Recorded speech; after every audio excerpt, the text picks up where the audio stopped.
Bismillah, Assalamualaikum warahmatullahi wabarakatuh.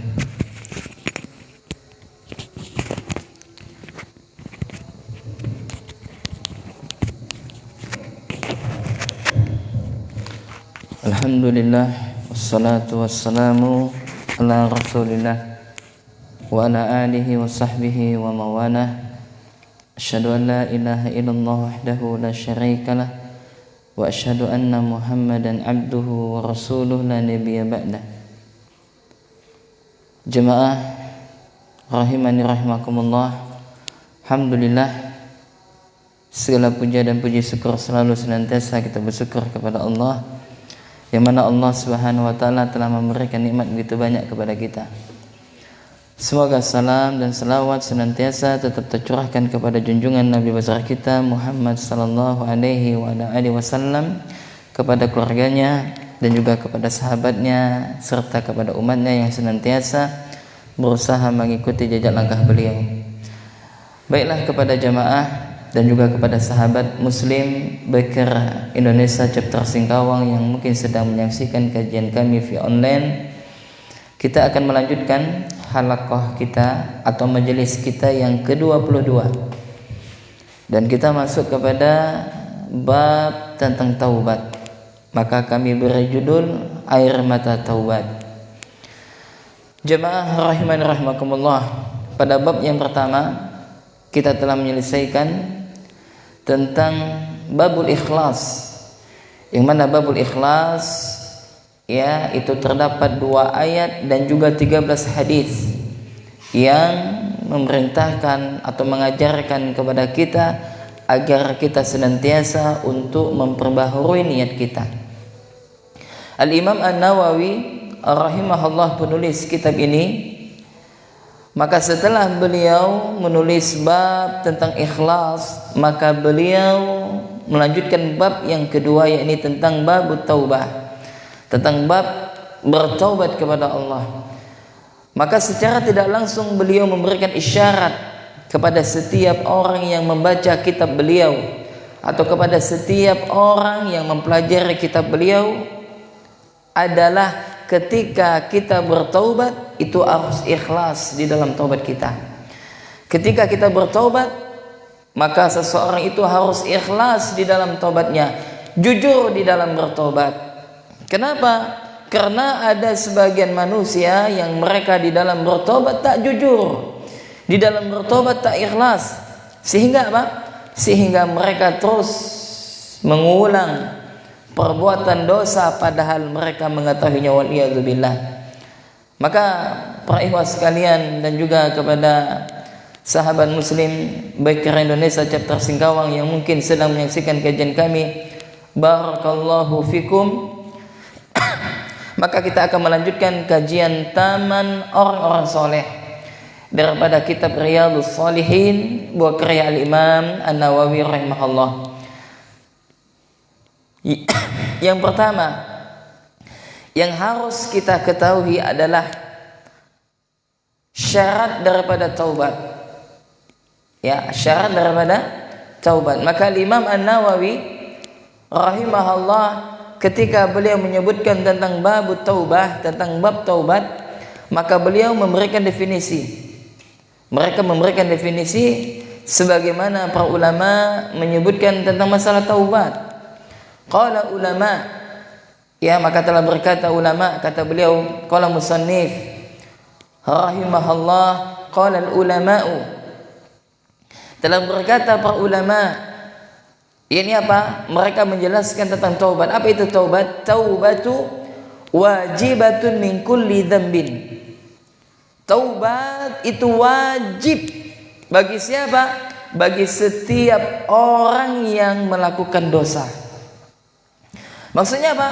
Mengerjakan taubat adalah suatu kewajiban dari segala macam dosa.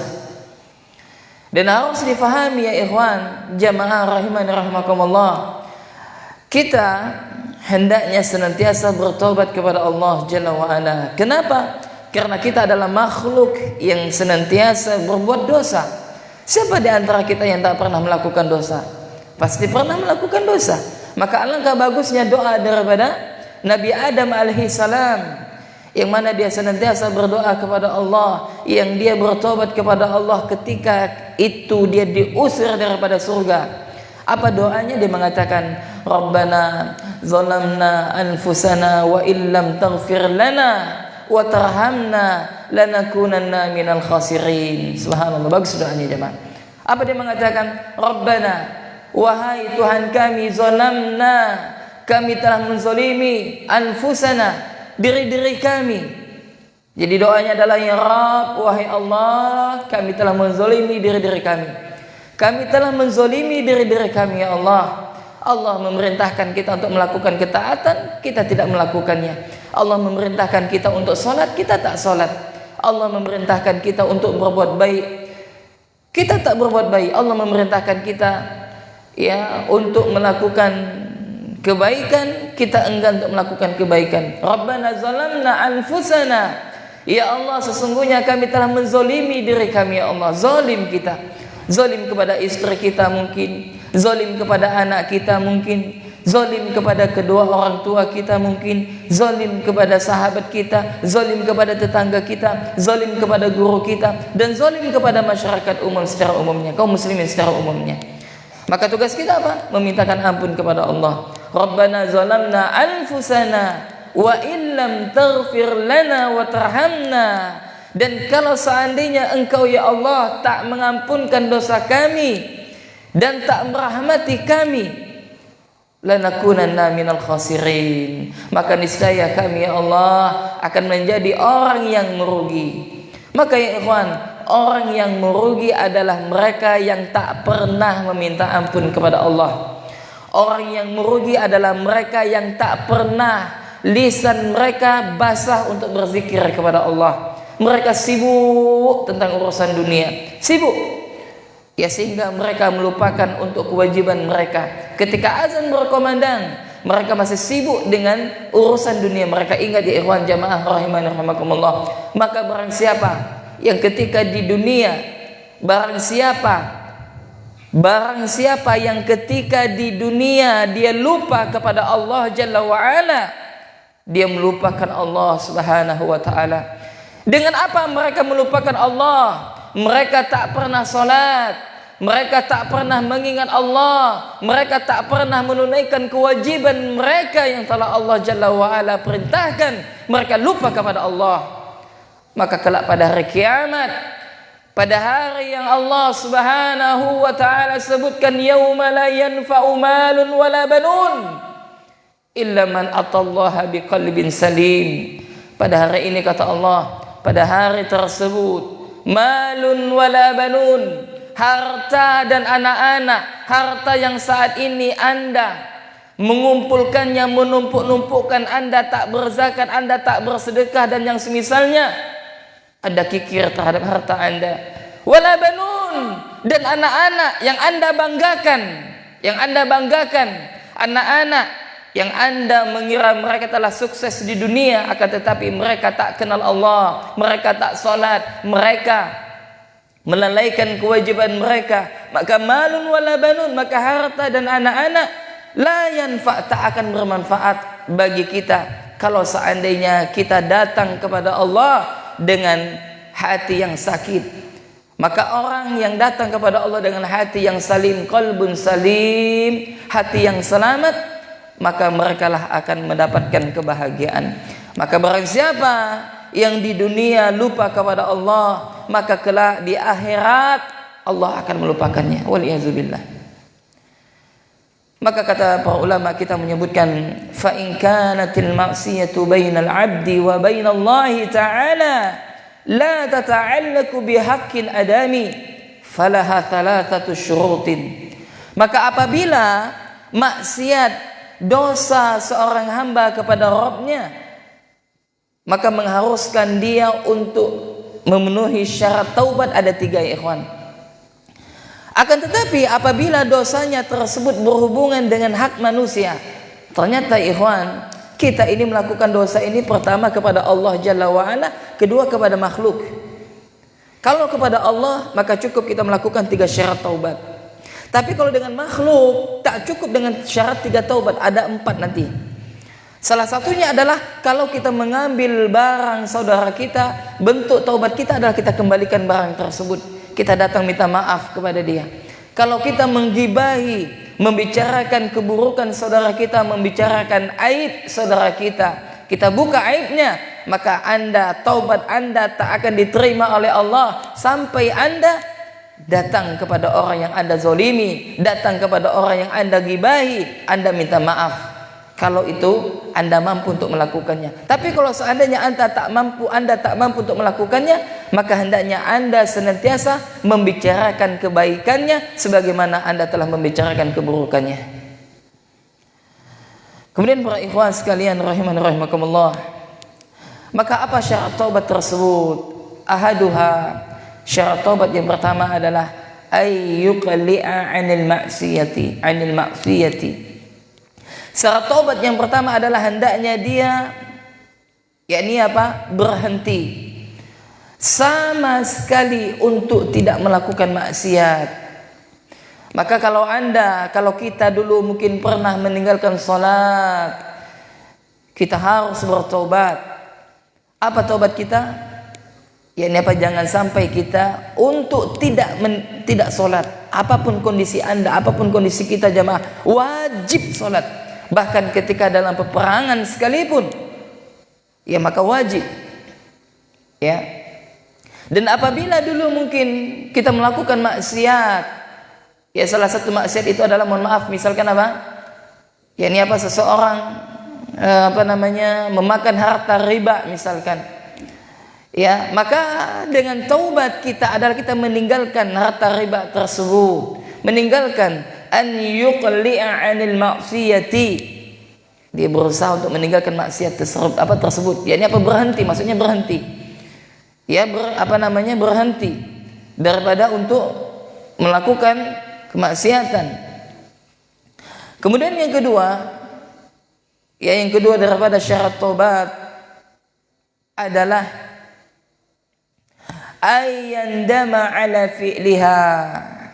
Hendaknya dia menyesal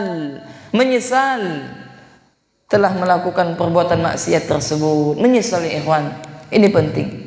Maka kalau seandainya Anda bertaubat tapi tidak ada penyesalan dalam diri kita atas dosa-dosa dulu yang pernah kita lakukan, maka sejatinya Anda belum bertaubat dengan benar. Menyesal, dengan penyesalan kita tersebut kita merasa malu, maka ikhwan, haram hukumnya kita membicarakan aib kita masa lalu. Tak boleh, walaupun kepada istri sekalipun tak boleh kita bicarakan. Kenapa? Aib kita wajib kita tutup, masa lalu kita tak boleh kita sampaikan kepada manusia. Kenapa? Karena ada orang yang bangga dengan masa lalunya, waliyazubillah, padahal masa lalunya adalah penuh dengan maksiat. Tidak boleh kita ceritakan. Maka menyesal atas dosa yang pernah kita lakukan. Kemudian yang ketiga adalah sebagaimana para ulama menyebutkan, ayyazima an la ya'uda ilaiha abadan fa in fukida ahadu thalathati lam tasihha taubatuhu. Maka yang ketiga ini, kata para ulama, kita menyebutkan syarat daripada taubat adalah hendaknya seseorang berniat untuk apa? Tidak mengulangi perbuatan maksiat tersebut untuk selama-lamanya. Maksudnya apa? Dia tak mau mengulang perbuatan dosa. Maka ketika Anda telah bertobat daripada makan harta riba, maka jangan sekali-sekali terbesit di dalam hati kita hendak mengulanginya. Seperti itu. Kemudian kata Syekh, apabila salah satu di antara seorang hamba tidak melaksanakan syarat taubat, tidak terpenuhi 3 syarat ini, maka kata Syekh, lam tasihha taubatuhu, maka tidak benar taubatnya. Maka dapat kita simpulkan syarat daripada taubat itu ada 3. Yang pertama apa? Yang pertama adalah dia menghentikan perbuatan dosa tersebut. Maksudnya apa? Jangan melakukan lagi. Kedua, dia menyesali perbuatan dosa tersebut. Dan yang ketiga adalah dia berniat untuk tidak mau lagi mengulang atau melakukan perbuatan dosa tersebut. Inilah 3 syarat taubat bagi seorang hamba apabila berkaitan dengan Allah Jalla wa Ala. Wa in kanatil ma'siyatu tata'allaqu bi'adami fasyurutuha arba'atun. Nah, kata Syekh, apabila dosa yang hendak dia bertaubat, akan tetapi dosa tersebut adalah berkaitan dengan haknya para manusia. Maksudnya apa? Dia telah menzalimi manusia. Fasyurutuha arba'atun. Maka syarat taubat itu ada 4. Faham ya ikhwan ya? Kalau seandainya berkaitan dengan manusia, ada 4 syaratnya, tambah 1. Yang pertama sama tadi, berhenti dari melakukan perbuatan dosa. Kemudian yang kedua, dia menyesali melakukan perbuatan dosa tersebut. Yang ketiga, dia berjanji atau berniat tidak akan mengulangi perbuatan dosa tersebut. Dan tambah ke satu lagi, kalau seandainya dia berbuat dosa kepada manusia, apa satu itu? Maka kata Syekh, wa iyyabra'a min sahibiha fa in kanat malan aw nahwahu raddahu ilaih. Maka yang syarat yang keempat ini adalah apabila yang berhubungan dengan sesama manusia, maka syarat yang keempat supaya dia melepaskan tanggungan itu dari hak kawannya. Maksudnya apa? Hendak dia mengembalikan hak daripada saudaranya tersebut kalau seandainya dia mengambil harta daripada saudaranya. Kalau seandainya dia yang mengambil harta saudaranya, maka taubat Anda tak akan diterima sampai Anda mengembalikan harta tersebut yang pernah Anda ambil kepada saudara Anda. Kalau dia telah wafat bagaimana? Ya misalkan kita pernah menzalimi seseorang, kemudian apa? Dia wafat misalkan. Maka para ulama menyebutkan ketika dia telah wafat, maka harta tersebut yang pernah kita ambil kita sedekahkan kepada fakir miskin atas nama orang yang pernah kita zalimi. Nah seperti itu. Atau kalau dia masih hidup bagaimana? Kalau dia masih hidup, ya kita balikkan. Kalau seandainya kita mampu, tapi kalau tak mampu, bisa kita melakukan wasilah yang lain. Kita sampaikan kepada anaknya, atau kita transfer ke rekening anaknya, sampaikan kepada anaknya pakai nomor asing misalkan, sehingga dia tetap tidak tahu. Yang jelas kita sudah minta maaf kepada orangnya. Naam. Maka ya ikhwan rahiman rahimakumullah, demikian yang dapat kami sampaikan, mudah-mudahan bisa difahami dengan baik dan benar. Jadi kesimpulannya adalah bahwasanya yang pertama, taubat itu wajib bagi setiap pelaku dosa. Kedua, bahwasanya manusia kita adalah makhluk yang pendosa. Maka Nabi menyebutkan kullu bani Adam khata', setiap anak Adam itu adalah tempat salah, tempat dosa. Berdosa kita ini semuanya ya ikhwan. Maka kalau seandainya Allah Jalla wa Ala menjadikan dosa kita itu seperti bau busuk yang nampak, maka niscaya tak ada seorang pun yang berani duduk di samping kita. Kenapa? Karena bau busuk yang ada pada diri kita karena sebab dosa-dosa kita. Akan tetapi Allah Jalla wa Ala tidak menampakkan athar daripada perbuatan dosa tersebut. Akan tetapi kelak di akhirat akan Allah balas setiap dosa. Dan bahkan Nabi mengatakan tidaklah seseorang itu berbuat kezaliman maka akan Allah balas sampai-sampai kita meminjam kayu siwak, tahu kayu siwak ya? Sampai-sampai kita meminjam sikat gigi tanpa izin akan diminta pertanggungjawaban di sisi Allah. Maka tak boleh kita memakai barang orang tanpa izin, namanya adalah ghasab. Tidak boleh. Itu saja dimintai pertanggungjawaban, apalagi mengambil hak daripada saudara kita. Allah musta'an. Kemudian kesimpulan yang ketiga adalah bahwasanya taubat itu memiliki syarat. Syarat yang pertama, hendaknya kita menyesali perbuatan maksiat yang pernah kita lakukan. Kemudian yang kedua, kita berhenti dari melakukannya. Dan yang ketiga, kita berniat untuk tak mau mengulanginya lagi. Kemudian yang terakhir, kesimpulan daripada kita sampaikan kali ini bahwasanya taubat itu adalah ibadah. Taubat adalah ibadah yang mulia di sisi Allah Subhanahu wa taala. Yang namanya ibadah itu tidak akan diterima oleh Allah kecuali terpenuhi 2 syarat. Yang pertama adalah ikhlas dan yang kedua adalah sesuai dengan tuntunan Nabi yang mulia, Allahumma salli wa sallim alaih. Nah, demikian dapat kami sampaikan, dan insyaallah pada pertemuan halaqah yang ke-23 kita akan masih melanjutkan tentang seputar masalah perkataan ulama tentang taubat. Kita cukupkan sampai di sini. Subhanakallahumma wa bihamdika, asyhadu an la ilaha illa anta, astaghfiruka wa atubu ilaik. Assalamualaikum warahmatullahi wabarakatuh.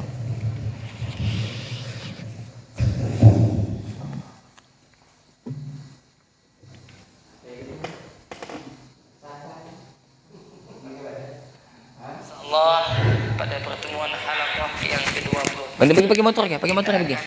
Masih pakai motor enggak pergi? Tentang seputar masalah perkataan ulama tentang taubat. Kita cukupkan sampai di sini. Subhanallah.